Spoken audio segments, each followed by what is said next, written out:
galib olan Allah'ın adıyla. Heysan veren hanımların vahşidesine həbs olunması, belki de esir edilmesi, ölkədə bütün hüquq qaydalarının bozulması, insani değerlerin ayak altına alınması demektir. Ana, bacı, hanım kimi cəmiyyətdə ehtiram olunan zərif cinsə bu tür təcavüz, milli dəyərlərimizə qarşı xəyanət dalğasının qırmızı xətləri açdığını göstərir. Azərbaycan xalqına çox acıyıram. Addım-addım üzərimizə gələn bəlaya qarşı tədbir əvəzinə qulaqlarını və gözlərini bağlayaraq özlərini yuxuluğa vurublar. Bəlkə də bu qorxunu hiss etməmək üçün bu qədər xəbərdarlıqları bilməzdən gəlirlər. Amma susmaq, bəlanı dəf etmədiyi kimi zalim və xain rejimə daha çox cəsarət verir. Ölkədə fuhuşun, narkomaniyanın, səfalətin çoxalması, ailə dəyərlərinin yox olması, keyfiyyətsiz qidalar, əlil körpələrin çoxalması, uşaqlara qayğısızlıq, qazi intiharları, qazi narazılıqları, qüdrətli qonşu ölkələrlə davamlı yaşanan narazılıqlar və saysız hesabsız müşküllər ölkədə yad maraqların at oynatmasından xəbər verir. Ölkənin xarici siyasətində İngilis maraqları aşkar görünür. Tarixi təcrübəmizə əsaslanaraq demək olar ki, 1918-1920-ci illəri əhatə edən Cumhuriyyət dövründə də bugünkü kimi İngilis yönümlü vassal hakimiyyət forması mövcud olmuşdur. Unutmayın ki, Zulqların Fələstinə gətirilməsi və müqəddəs məkanda möhkəmlənib yerli xalqa amansız divan tutmaları İngilislərin əli ilə baş vermişdir. Bugün eyni senari bizim də ölkəmizə yeridilməkdədir. Orta məktəblərin bərbad vəziyyəti, dərslərin zəif keçirilməsi, yanlış tarixi oxudulması, millətin əlavə xərslərlə balaları üçün müəllim icarə etmələri milli faciədən başqa bir şey deyildir. Cuhudların ölkəyə köçürülməsi, cuhud məktəblərində yüksək səviyyədə dərslərin keçirilməsi, gələcəkdə mühüm hakim vəzifələrə cuhudların sahiblənəcəyinə şübhə doğurmur. Təbii ki, ölkə daxilində cuhudlar üçün bu şəraiti, satqın ailənin xəyanəti ilə dövlətin bütün strukturlarına sahiblənmiş, qaniçən, uşaq qatili, müqəddəs Fələstin torpaqlarını qəsb edən din düşmənimiz, bədnam ali cuhud evlatları olan qondarma İsrailin cəsus şəbəkəsi yaradır. Nə bəladırsa, İsrailin, Amerikanın, İngilisin dünyada bütün düşmənləri bizə düşmən, dostları bizə dost edilmişdir. Halbuki müqəddəs kitabımız Quran bizə dost və düşməni aşkar göstərmiş və siz düşmənlərinizin dinini qəbul etməyincə sizi qəbul etməzlər demişdir. O səbəbdir ki, ölkəmiz İslama düşmən olan ölkələrin senariləri ilə onlara oxşayaq deyə sürətlə fuhuşa, narkomaniyaya, dinsizliyə sürüklənir və bütün dəyərlər, xüsusən ailə dəyərləri məhv edilir.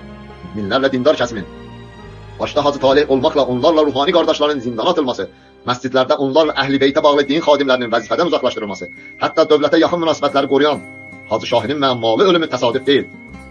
Qeyd etmək olar ki, uzun müddət davam edən Qarabağ savaşı belə erməni beyninin məhsulu olmamışdır. Xalqımıza qarşı fiziki, dini, milli, mənəvi terror düzənlənir və həyata keçirilir. Ölkəmizə daşınmaqda olan təkbirçi IŞİD, yəni Vəhhabbi terroristləri daha ağır faciə ilə üzləşəcəyimizin xəbərçisidir.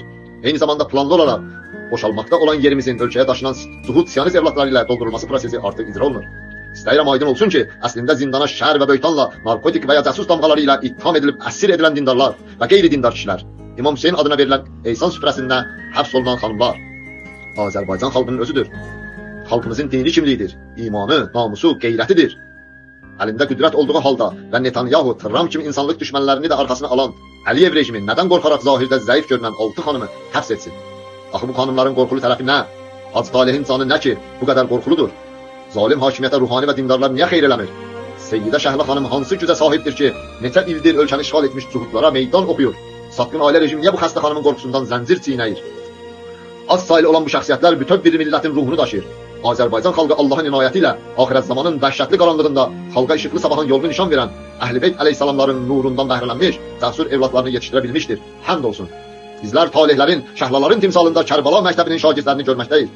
Kərbala məktəbinin düşmənləri olan Ali Cuhud və onların daxili əlaltıları bugün bütün gücü ilə ölkəmizdə xalqımızı Hüseyin əleyhissalamdan ayırmağa çalışırlar.